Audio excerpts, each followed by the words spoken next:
Time now for our special segment, Gravitas Snapshot.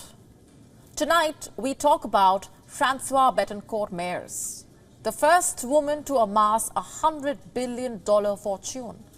I repeat, $100 billion.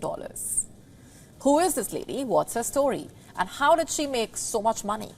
Let's find out. To start with, she is a French businesswoman, philanthropist, writer, billionaire heiress. She is the only child of Liliane Bettencourt and the granddaughter of Eugene Schuller, the founder of L'Oreal. She became the reigning heiress of L'Oreal after her mother died in 2017. Today, Bettencourt Meyers is the vice chairperson of the company's board. She and her family are the single biggest shareholders of L'Oreal with a stake of around 35%. On Thursday, Meyers' wealth jumped to $100 billion. How? The milestone came as shares of L'Oreal rose to a record high, with the stock set for its best year since 1998.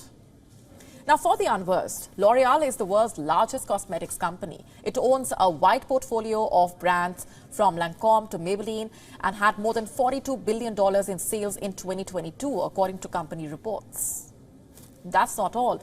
Earlier this year, L'Oreal also bought Australian brand Aesop in a $2.5 billion deal. This was the biggest brand acquisition ever made by the French beauty giant. Its previous record was its $1.7 billion purchase of YSL Beauty in 2008.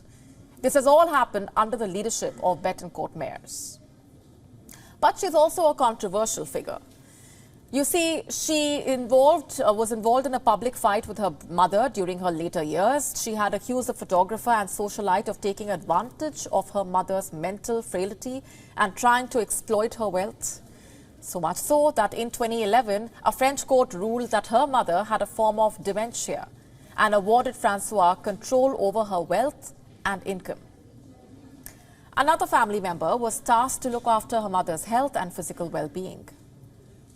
If I speak of her personal life, Bettencourt Meyers is set to favor privacy over attending social events frequented by many of the world's wealthy. She is known to play the piano for several hours a day and has written 2 books, a 5-volume study of the Bible and also a genealogy of the Greek gods. A friend who authored a book on her life says she really lives inside her own cocoon, which isn't too bad when you happen to be the 12th richest person in the world.